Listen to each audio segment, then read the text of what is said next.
పురాణ పురుష యోగిరాజ శ్రీ శ్యామాచరణ లాహిరి 9వ అధ్యాయం యోగ సాధన రహస్యం 8వ భాగం। दर्पण के भीतर जो नदी उसे पियास नहीं जाता అంటే అద్దంలో ప్రతిబింబించే ఏటి నీటితో దప్పిక తీరదు అని యోగిరాజులు ఒకచోట రాశారు। ఎవరైనా తన పేరు పెట్టి తనను పిలుచుకుంటారా? పిలవలసిన అవసరం ఉండదు। ప్రాణమే ఈశ్వరుడైనప్పుడు ప్రాణం ప్రాణాన్ని ఎలా పిలుస్తుంది? పిలవలసిన అవసరమేమిటి? ఎందుకంటే ఎవరిని పిలుస్తారో, ఎవరు పిలుస్తారో వారిద్దరూ ఒకరే। ద్వైతం లేదా రెండు అన్న ప్రశ్నే లేదు। ప్రాణరూపుడైన ఈ ఈశ్వరుడు జీవులన్నిటి శరీరాల్లోనూ స్థిరంగా ఉన్నాడు। కానీ జీవుడిలో చంచలత వచ్చినప్పుడు పేరు నశిస్తుంది। అతడు తన స్వరూపాన్ని మరచిపోయాడు। ఇందువల్ల ప్రాణాయామం ద్వారా చంచలతను పోగొట్టి స్థిర ప్రాణంగా తమ పేరును తిరిగి పొందడం సర్వజనులకు కర్తవ్యం। అంటే వర్తమాన స్థితిని అంటే చంచలావస్థను స్థిరావస్థగా మార్చినప్పుడు మాత్రమే ఈశ్వరుణ్ణి అంటే స్థిర ప్రాణాన్ని గురించిన వాస్తవ జ్ఞానం కలుగుతుంది। లోకులు ఈశ్వరుడికి ప్రణామం చెయ్యాలన్న ఉద్దేశంతో రెండు చేతులు జోడించి రెండు భుజాల మధ్య నొసటిని తాకుతారు। కానీ వాళ్ళందరూ ఈ విధంగా కూటస్థుడికే దండం పెడుతున్నామన్న సంగతి అజ్ఞానం వల్ల ఎరుగరు। నిజానికి ఎవ్వరూ కూడా బయట ఉన్న దేవతకు నమస్కారం చెయ్యరు। కూటస్థుడికి దండం పెట్టడం తప్ప మరో ఉపాయం లేదు। ఆయనకు దండం పెడితేనే అందరూ దేవతలకు దండం పెట్టినట్టు। అందువల్ల బ్రహ్మ విష్ణు మహేశ్వరులందరూ ధ్యాన నిమగ్న స్థితిలో కూటస్థుడికి అంటే జ్యోతిర్మయ ఈశ్వరుడికి ప్రణామం చేస్తున్నారు। మరో సంగతి ఏమిటంటే వాడుకలో అందరూ నా ఇల్లు అంటూ ఉంటారు। అంటే ఇల్లు నేను కాదు, కేవలం అక్కడ నేను అనేవాణ్ణి ఉంటానంతే। అలాగే నా దేహం లేదా ఒళ్ళు అంటూ ఉంటారు। దీనివల్ల కూడా ఏం తెలుస్తోందంటే ఈ శరీరం నేను కాదు, కేవలం నేను దాంట్లో ఉంటానంతే అని। ఈ దేహంలో నేను అనే సత్తా ఒకటి వేరుగా ఉంది। వాస్తవంగా నేను అనే మాటతో సూచించే నేనే అసలైన నేను। వాస్తవమైన ఆ నేను లేకపోయినట్లయితే మరి ఇప్పటి నేనుకు ఉనికే ఏదీ ఉండదు। ఆ నిజమైన నేనే ఆత్మ, ఈశ్వరుడు, చావు పుట్టుకలు లేని అవినాశుడు। ఆ నేను మరి వర్తమానాన్ని ఎలా పిలుస్తుంది? పిలవడానికి ప్రయోజనం మాత్రం ఏమిటి? కేవలం తనను తాను తెలుసుకునే ప్రయత్నం చెయ్యాలి। అదే సాధన। తనను తాను తెలుసుకోగలిగిన వాడు అన్ని పాశాల నుంచి అంటే బంధనాల నుంచి విడివడి తానే శివుడు అయిపోతాడు। ఈ విధంగా తనను తాను తెలుసుకోవడమే మనుష్య జీవనానికి చరమ పరమ సార్థకత। ఇక్కడొక ప్రశ్న ఉంది, ఈశ్వరుణ్ణి స్తుతించడం ఎలాగా అని। స్తుతి అయితే పొగడ్తలో లేదా ముఖస్థుతిలో ఉంది। ఆయనకు మీలాగా ముఖస్థుతి ఇష్టమా లేదా ప్రశంస ప్రేమవుతాడా? ఆయన ముఖస్థుతులన్నడూ కోరడు। ఆయన భక్తుణ్ణి తనలా చేస్తాడు, తన స్వరూపంలో ప్రతిష్ఠుణ్ణి చేస్తాడు। ఇందువల్ల ఆయన్ని పొందడానికి నిశ్చలుడు కావాలి, సమాధి స్థితుడు కావాలి। నిశ్చలావస్థే అంటే స్థిరావస్థే బ్రహ్మ।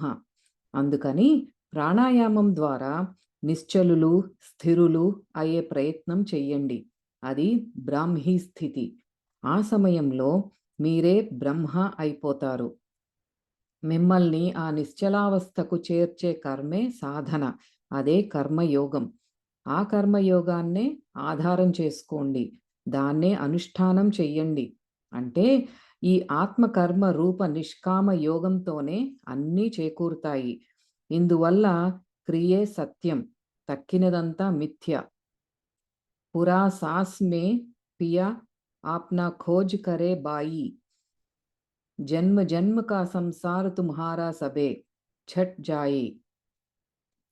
ఒక గ్లాసు నీళ్లు తాగినప్పుడు అవి లోపలికి వెళ్ళిపోతాయి, బయటికి కనిపించవు. అలాగే ప్రాణకర్మ చేస్తుంటే బహిర్ముఖ శ్వాస పూర్తిగా అంతర్ముఖమై స్థిరమైపోతుంది. అప్పుడు కేవల కుంభక స్థితి కలుగుతుంది. ఈ విధంగా ఊపిరి పూర్తిగా పీల్చుకొని, అంటే కేవల కుంభకావస్థలో, ఆ తరువాత మిమ్మల్ని మీరు అన్వేషించుకోండి. అంటే శ్వాస స్థిరమైన ఆ అవస్థలోనే తన ప్రియతముడు ఉన్నాడు. దాన్ని పొందడం వల్లే, అంటే ఆ స్థిరావస్థను పొందడం వల్లే చావు పుట్టుకల ప్రవాహం ఆగిపోతుంది. నాలిక ఇంద్రియం. ఇంద్రియం ద్వారా చేసే సంకీర్తనం గౌణ సంకీర్తనం. ఇందువల్లే యోగిరాజులు వస్తుతః ముఖ్య సంకీర్తనం తెలియని వాళ్ళకే గౌణ సంకీర్తనం మంచిది. ఈ విధంగా గౌణ సంకీర్తనం చేస్తూ జీవుడు మెల్లమెల్లగా శుద్ధుడవుతాడు. అతని మనస్సులో భక్తి, శ్రద్ధ, విశ్వాసం పుడతాయి. అటు మీదట సమయం దానంతట అది వచ్చినప్పుడు గురుకృప వల్ల ముఖ్య సంకీర్తనకు సూచన లభిస్తుంది. అంటే సద్గురువు ద్వారా ప్రాణాయామ ఉపదేశం ప్రాప్తమైనప్పుడు ఇక గౌణ సంకీర్తనం అవసరం ఏమీ ఉండదు. ఇందువల్ల వారు అదృష్టవశాన ఆత్మకర్మ రూప సాధన ప్రాప్తమైన వాళ్ళు, అంటే ముఖ్య సంకీర్తన మార్గం దొరికిన వాళ్ళు గౌణ సంకీర్తనం అంటే బాహ్య పూజ చెయ్యవలసిన అవసరం లేదని చెబుతుండేవారు. ఆ సమయంలో వారు దేహం లోపలే అన్నీ చూస్తుండేవారు, అన్నింటినీ గురించిన ఎరుక పొందుతుండేవారు. జ్ఞాన సంకిలిని తంత్రం ఇలా చెబుతోంది: దేహస్థాః సర్వ విద్యాశ్చ దేహస్థాః సర్వదేవతాః దేహస్థాః సర్వతీర్థాని గురువాక్యేన లభ్యతే అని జ్ఞాన సంకిలిని తంత్రం 8వ శ్లోకంలో చెప్పబడి ఉంది. అంటే అన్ని విద్యలు, సమస్త దేవతలు, సర్వతీర్థాలు ఈ దేహంలో ఉన్నాయి. దీన్ని గురూపదేశం ద్వారా, షట్చక్రాల ద్వారా తెలుసుకోవలసి ఉంటుంది. ఇడ, పింగళ, సుషుమ్న నాడులే ఈ త్రిపాదాలు, అంటే 3 స్థానాలు. ఈ దేహానికి లోపలే స్వర్గ, మర్త్య, పాతాళ రూప త్రిలోకాలు, త్రిభువనాలు ఉన్నాయి. బొడ్డుకు దిగువన పాతాళం, బొడ్డు నుంచి గొంతు వరకు మర్త్యలోకం, గొంతు నుంచి పైన స్వర్గలోకం ఉన్నాయి. బ్రహ్మాండ లక్షణం సర్వం దేహమధ్య వ్యవస్థితం, సాకారాశ్చ వినశ్యంతి నిరాకారో న నశ్యతి, నిరాకారం మనో యస్య నిరాకార సమో భవేత్, తస్మాత్ సర్వ ప్రయత్నేన సాకారాంతు పరిత్యజేత్ అని జ్ఞాన సంకలిని తంత్రం 29-30వ శ్లోకంలో చెప్పబడి ఉంది. అంటే విశ్వంలో ఉన్నదంతా అందరి దేహాల్లోనూ ఉంది. సాకార వస్తువు నశించిపోయేది, కానీ నిరాకార వస్తువుకు నాశనం లేదు. నిరాకారమైన మనస్సులో శుద్ధ బ్రహ్మజ్ఞానం కలుగుతుంది. అందువల్ల సాకారాన్ని అశాశ్వతంగా తెలుసుకొని అన్ని విధాలా దాన్ని విడిచిపెట్టాలి. మంత్రపూజ, తపోధ్యానం, హోమం, జప్యం, బలిక్రియాం, సంన్యాసం సర్వకర్మాణి లౌకికాని త్యజేద్బుధః అని జ్ఞాన సంకిలిని తంత్రం 96వ శ్లోకంలో చెప్పబడి ఉంది. మంత్రం, జపం, బాహ్య పూజ, తపస్సు, హోమం, బలి, సన్యాసం మొదలైన అనేక విధాల లౌకిక మత కర్మలు ప్రపంచంలో వ్యాపించి ఉన్నాయి. జ్ఞాని వాటిని విడిచిపెడతాడు. ఈ లోకాచారాలన్నిటి మీద అనాసక్తి భావంతో ఉంటాడు. ఈ సందర్భంలో చక్కని కథ ఒకటి ఉంది. మధ్యప్రదేశంలో ఉన్న సాగర్ను పాలించే రాజు ఒక పెద్ద చెరువు తవ్వించడానికి పూనుకొన్నాడు. కానీ ఎంత తవ్వినా చెరువులో ఎక్కువ నీరు ఉండడం లేదు. ఇది చూసి రాజు దానికి ఏదైనా ఉపాయం చెప్పమని పండితుల్ని అడిగాడు. అప్పుడు పండితులు నరబలి ఇచ్చినట్లయితే నీళ్లు సమృద్ధిగా ఉంటాయని చెప్పాడు. దానికోసం రాజు ఎక్కువగా డబ్బు ఇస్తానని చాటించాడు. ఈ డబ్బు తీసుకుని ఎవరైనా తమ కొడుకునిచ్చినట్లయితే పని నెరవేరుతుందని ఆయన ఉద్దేశం. ఈ చాటింపు విన్నాడు ఒక బీద బ్రాహ్మడు. ఆయనకి కొడుకులు చాలామంది ఉన్నారు. తిండికి మాడి పిల్లలు మెల్లమెల్లగా చనిపోకుండా ఉండాలంటే ఒక కొడుకుని దానం చేసి ధన సంపద పొంది దాంతో కుటుంబాన్ని సభ్యులందరినీ కాపాడవచ్చని అనుకున్నాడు. అందువల్ల ఒక కొడుకును రాజుకు అర్పించాడు.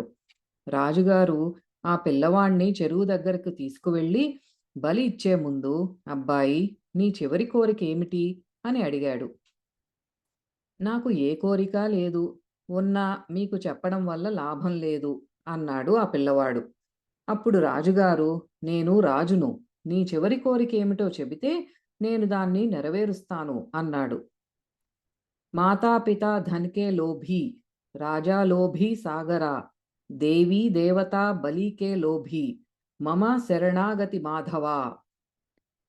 అంటే తల్లిదండ్రులు ధనలోభులు, రాజు సాగర అంటే చెరువు లోభి, దేవీ దేవతలు బలి లోభులు, నాకిక మాధవుడే శరణు అని పలికాడు పిల్లవాడు. అంతే, ఎత్తిన కత్తి దిగిపోయింది. చెరువంతా నీరు నిండిపోయింది. పట్నాన్నంతని ముంచేయటంతో ముప్పు వచ్చింది. ఈ పరిస్థితి చూసి రాజుగారు మళ్ళీ పండితుల్ని అడిగాడు, ఈ నీటి వరద నుండి పట్నాన్ని కాపాడే ఉపాయం ఏమిటి అని. అప్పుడు పండితులన్నారు, ఆ అబ్బాయినే అడగండి, అతనే కాపాడగలడు. ఆ బాలభక్తుడు మాధవుణ్ణి ప్రార్థించి, ప్రభూ, వీళ్ళకి అడగడం కూడా తెలియదు, వీళ్ళని కాపాడు అన్నాడు. దాంతో వరద తగ్గిపోయింది. సాకార పూజ అంటే సగుణోపాసన రహస్యాన్ని గురించి భక్తులకు బోధిస్తూ యోగిరాజులు ఇలా చెబుతుండేవారు. శ్రీకృష్ణ భగవానుడి విగ్రహం వైపు చూడండి.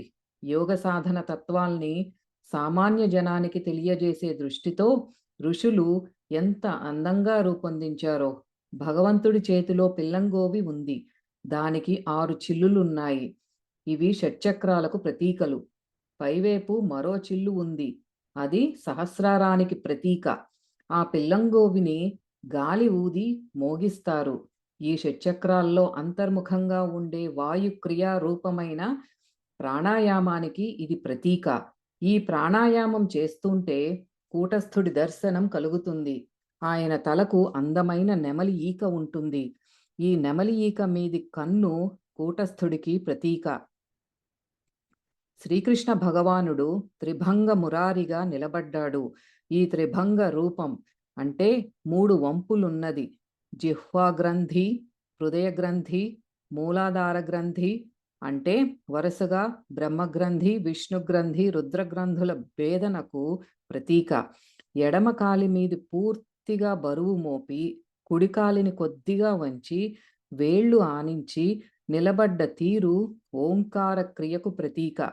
నిరాకారం, గుణాతీతమైనప్పటికీ కూడా భగవంతుడు త్రిగుణాత్మకుడు, సగుణుడు కూడా. ఇదే ఆయన త్రిభంగ రహస్యం. ఈ విధంగా భగవంతుడి విగ్రహం ద్వారా సంపూర్ణ యోగ తత్వాన్ని ఎరుకపరచడం జరిగింది. ఈ ప్రకారంగా శ్రీకృష్ణుణ్ణి కొలిచేవాడే నిజమైన కృష్ణ భక్తుడు. ఈ విధంగానే దుర్గామాత విగ్రహం ద్వారా, ఆమె 10 చేతుల ప్రతీక ద్వారా సాధకుడు తన 10 ఇంద్రియాలను లేదా దశ ప్రాణాలను ఏ విధంగా అదుపులో ఉంచుకుంటాడో నిరూపించారు. దశ ప్రాణాల అంటే దశ వాయువుల పేర్లు ఇవి. ప్రాణ, అపాన, వ్యాన, ఉదాన సమానాలు 5 ముఖ్య పంచప్రాణాలు. నాగ, కూర్మ, కృకర లేదా కృకల, దేవదత్త, ధనంజయాలు 5 ఉపప్రాణాలు. ఈ 5 ప్రాణాల 5 ఇంద్రియాల ద్వారా అన్ని పనులు జరుగుతున్నాయి. దుర్గాదేవి పాదం దగ్గర ఆమె అదుపులో ఉన్న సింహం కామ దమనానికి అంటే కోరికను అణిచివేయడంకి ప్రతీక. దాన్ని ఆమె నాశనం చెయ్యదు. సృష్టి కార్యానికి అది తప్పనిసరి కాబట్టి. ఇందువల్ల దాన్ని తన వశంలో ఉంచుకుంది. ఆమె అసురుణ్ణి చంపింది. అసురుడు క్రోధానికి ప్రతీక. సాధకుడు కూడా క్రోధాన్ని చంపుకోవలసిందే. పక్కన లక్ష్మి ఉంది. ఆమె వాహనం గుడ్లగూబ కూడా ఉంది. సాధన చేస్తుండగా సాధకుడికి లక్ష్మీ ప్రాప్తి కలిగినప్పుడు అతన్ని హెచ్చరించడానికి ఉపకరించేది ఈ గుడ్లగూబ ప్రతీక. సాధకుడి స్థితి ఎప్పుడూ గుడ్లగూబ మాదిరిగా కాకూడదన్నదే ఈ హెచ్చరిక. గుడ్లగూబ దివాంధం అంటే దానికి పగలేమీ కనిపించదు. అది రాత్రించరం. చెప్పవచ్చేదేమిటంటే ధన ప్రాప్తి కలిగిన తరువాత గుడ్లగూబ లాంటి స్థితి రాగలదు అని. దీన్ని ఉద్దేశించే ఇలా చెబుతూ ఉంటారు. కనక్ కనక్ తే సౌగుని మాదకతా అధికాయ్ యహ్ ఖాయే బౌరాత్ హై వహీ పాయే బౌరాయ్. అంటే బంగారం, ఉమ్మెత్త ఈ రెండింటి విషయాల్లోనూ జాగ్రత్తగా ఉండాలి. ఉమ్మెత్తను తింటే పిచ్చెత్తుతుంది, కానీ బంగారాన్ని చూస్తేనే పిచ్చెత్తుతుంది. దాన్ని తినవలసిన అవసరం లేదు. అందులో అంత మత్తు ఉందన్నమాట. రెండో వైపు సరస్వతీదేవి, ఆమె వాహనం హంస ఉంటాయి. నీళ్లను పాలన వేరు చెయ్యడం హంస చేసే పని. పాలలో కలిసిన నీళ్లను వేరు చెయ్యడం హంస గుణం. ఇది జ్ఞాన ప్రాప్తికి ప్రతీక. సాధకుడు సాధనలో ఉచ్చస్థితిని అందుకున్నప్పుడు సరిగా అలాంటి స్థితే కలుగుతుంది. అటువంటి వారికి నీరక్షీర వివేకం ఏర్పడుతుంది. వారిలో సారస్వత చేతనా వికాసం కొంత ఏ విధంగా కలుగుతుందంటే ప్రపంచంలోని మలినతలోంచి సార వస్తువును ఎంపిక చేసుకుంటారు. ఈ అవస్థకు పరమహంసావస్థ అని పేరు. కానీ సాధకుడు ఇంకా ముందుకు పయనించవలసి ఉంటుంది. ఎందుకంటే అప్పటికి అతనికి అద్వైత సిద్ధి కలగదు గనక. తరువాత పక్కన దేవసేనాపతి అయిన కార్తికేయుడుంటాడు. ఆయన వీరత్వానికి ప్రతీక. సాధకుడు వీరత్వంతో సాధన చెయ్యడానికి ఆయన వల్ల ప్రేరణ కలుగుతోంది. కార్తికేయుడి అంటే కుమారస్వామి వాహనం నెమలి. నెమలి పింఛంలో ఉండే కన్ను కూటస్థుడికి ప్రతీక. సాధకుడు కనుక సాహసంతోనూ దృఢత్వంతోనూ వీరత్వంతోనూ సాధన చేస్తూ ఉన్నట్లయితే అతనికి తప్పకుండా కూటస్థ దర్శనం అవుతుంది. ఇకపోతే ఆయన చేతిలో విల్లమ్ములున్నాయి. అమ్ము అంటే బాణం, శ్వాసకు విల్లు దేహానికి ప్రతీకలు. ఈ దేహంలో సాగుతూ ఉండే బాణ రూపమైన శ్వాసనే అంటే వీరత్వంతో వాయుక్రియ రూపమైన ప్రాణాయామం చేసేవాణ్ణి కార్తికేయుడు అంటారు. ఇంత కష్టతరమైన సాధన చేసిన తరువాత సాధకుడిగా సిద్ధి అంటే ముక్తి కావలసిందే కదా. అందువల్ల సిద్ధిదాత అయిన గణపతి కూడా ఉన్నాడు. ఆయన వాహనం ఎలక. అకారణంగానే ఏ వస్తువునైనా నాశనం చెయ్యడం ఎలక గుణం. ఈ ప్రతీక ద్వారా చెప్పవచ్చేదేమిటంటే సాధకుడు ఇప్పటికీ కూడా అద్వైతంలో సంపూర్ణంగా ప్రతిష్ఠుడు కాలేదు. అనిష్టం కలిగితే పోతే సిద్ధి కలగదు. ఆ తరువాత అందరికీ పైన శివుడున్నాడు. ఆయన ఆకాశతత్వానికి ప్రతీక. సమస్త విశ్వానికి నాథుడు ఆయన అంటే విశ్వనాథుడు. అయినప్పటికీ ఆయనకి ఉండడానికి చోటేదీ లేదు.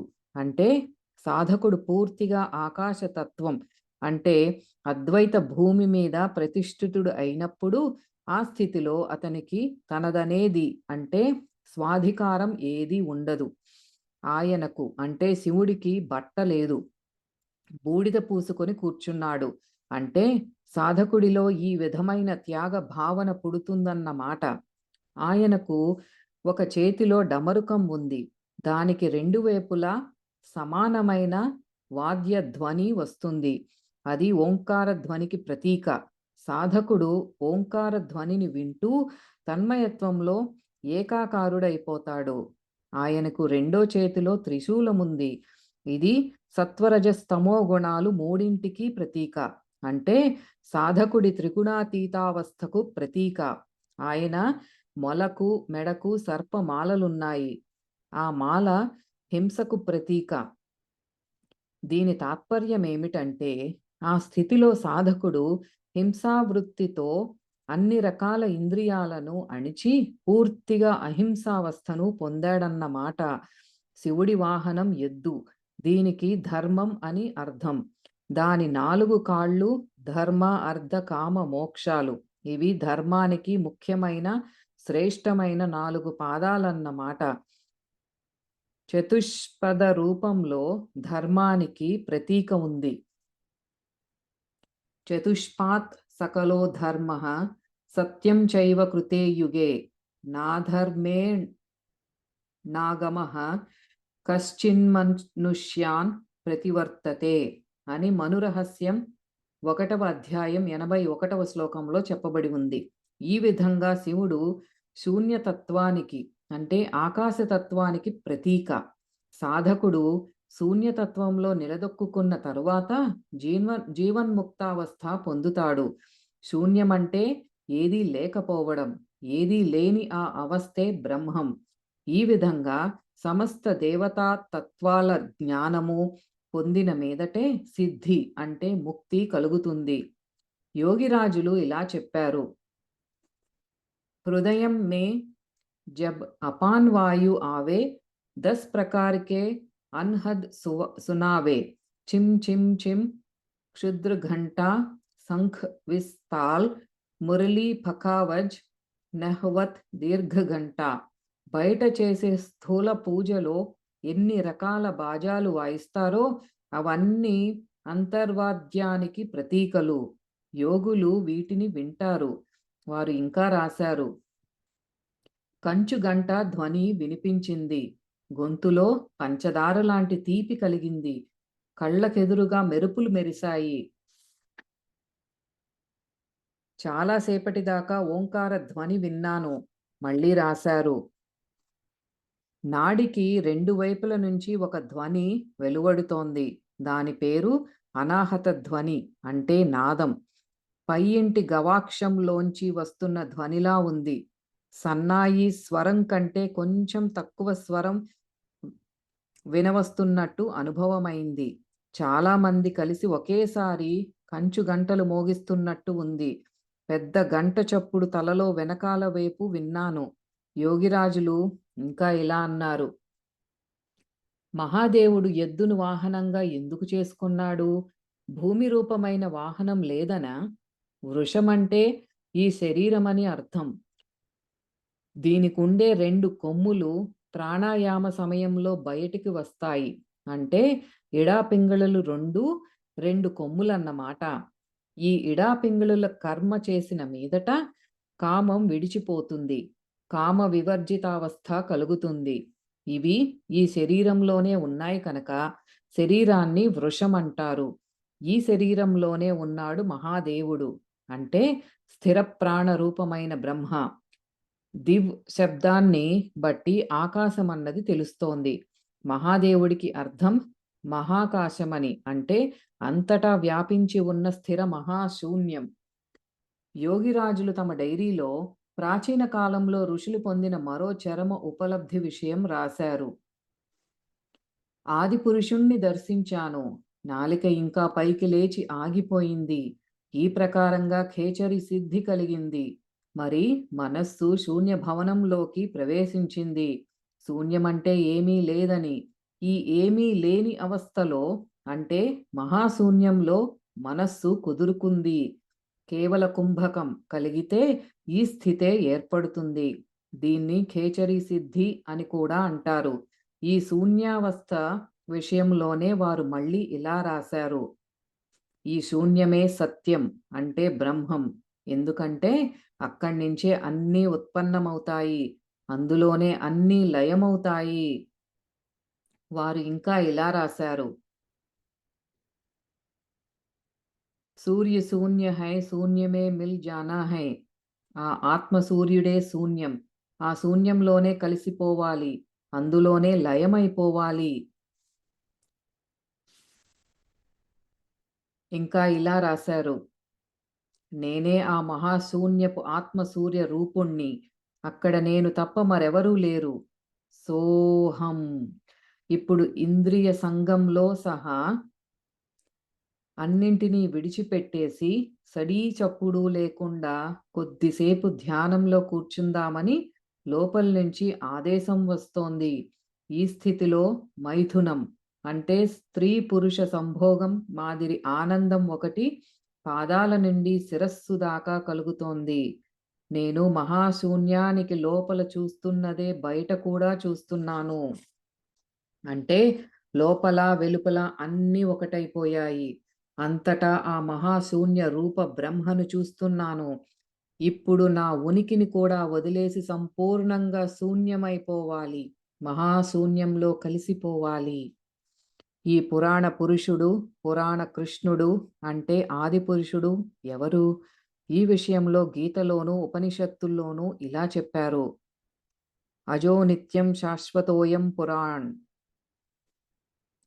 అంటే శాశ్వతుడైన వాడు, తనకు ముందు మరెవరూ లేనివాడు ఆయన చిరకాలం నుండి ఉన్నాడు, ఉంటూనే ఉంటాడు. మార్పు లేనివాడు, నశింపు లేనివాడు, పుట్టుక లేనివాడు, అమరణ ధర్ముడు. ఆ పురాణ పురుషుడే. యోగి కూటస్థ గుహలోకి ప్రవేశించినప్పుడు అంతా బ్రహ్మమయం అయిపోతుంది.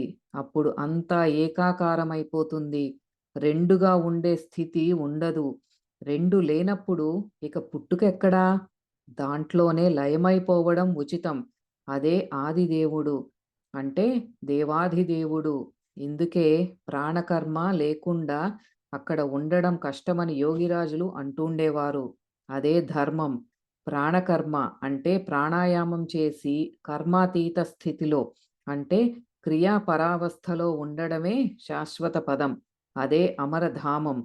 ఆ శాశ్వత పద ప్రాప్తి కలిగిన తరువాత అంటే కర్మాతీతావస్థలో ఎప్పుడు ఉండడం వల్ల పురాణ పురుష స్థితి దానంతటది కలుగుతుంది. కబీర్ మహాత్ముడు కూడా కొంచెం అలాగే చెప్పాడు. ఒకటి తెలుసుకోకుండా అన్నీ తెలుసుకోవడం వృధా. ఆ ఒక్కదాని వల్లే అంతా జరిగింది.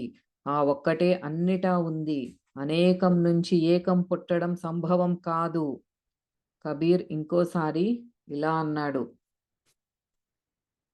ఏక్ హీ సాధే సబ్ సధే, సబ్ సాధే సబ్ జాయ్, జో తూ సీంచే మూల్ కో ఫులే ఫలే ఆధాయ్. అంటే ఒకే దాన్ని గురించి సాధన చెయ్యడం వల్ల అన్ని సాధనలు సఫలమవుతాయి. కానీ అన్నిటినీ సాధనం చెయ్యడం వల్ల అన్నీ విఫలమవుతాయి. చెట్టు మొదట నీళ్లు పోస్తే పూలు, పండ్లు లభిస్తాయి. అలాగే సాధన అన్ని విధాలా ఫలవంతమవుతుంది.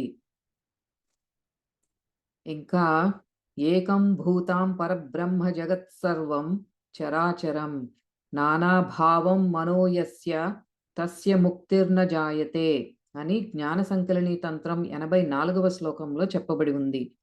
అన్ని పదార్థాల్లోనూ చరాచరాల్లోనూ జడ చేతనాల్లోనూ ఒకే బ్రహ్మ ఉన్నాడు.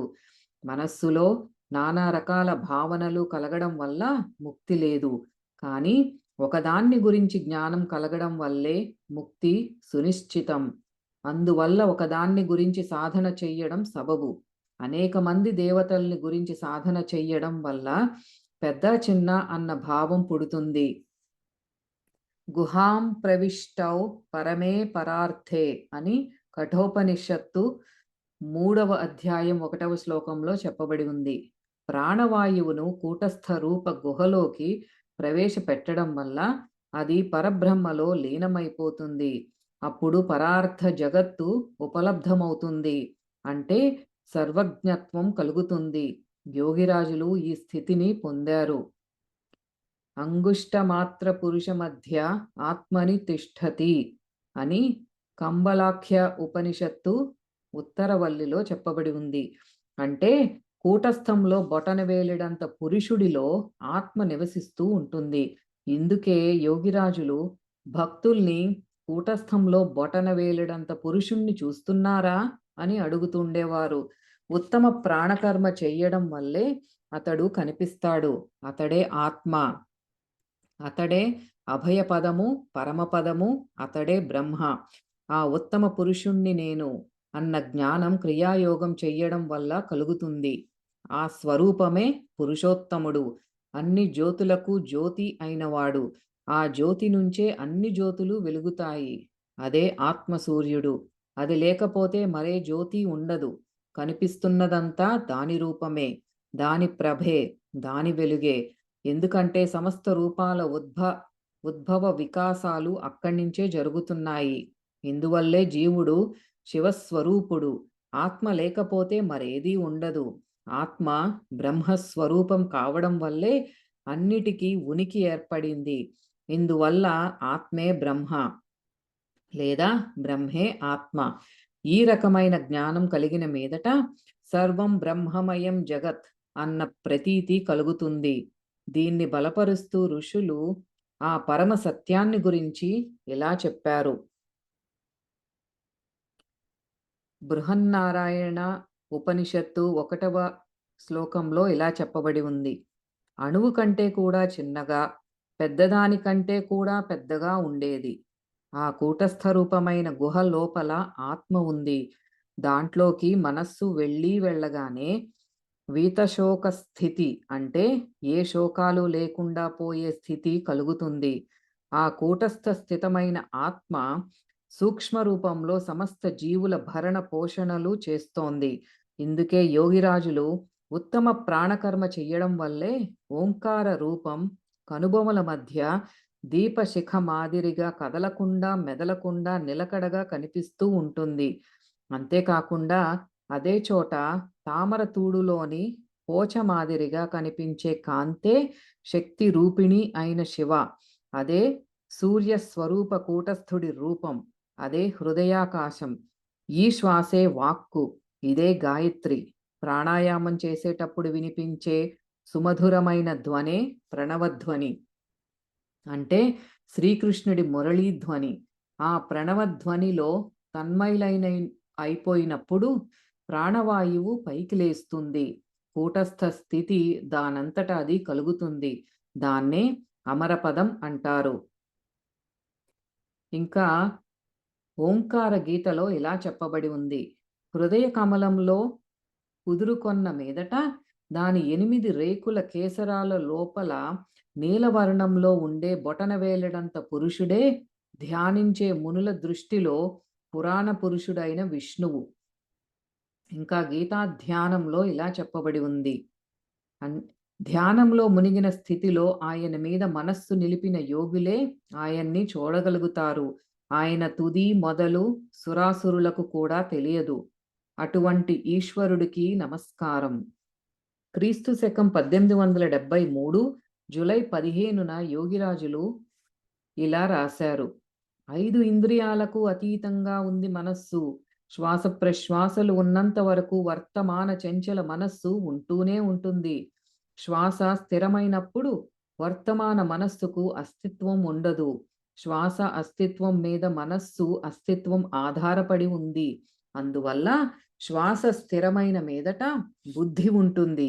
ఇది కూటస్థ రూప బిందువులో ఉంటుంది. ఆ బుద్ధికి, అంటే బిందువుకి అతీతంగా నిరాకార బ్రహ్మ ఉన్నాడు. అతడు నిర్మల శూన్య స్వరూప ఆకాశ శరీరుడు. పురాణ పురుష యోగిరాజ శ్రీ శ్యామాచరణ లాహిరి. 9వ అధ్యాయం యోగ సాధన రహస్యం 8వ భాగం సంపూర్ణం.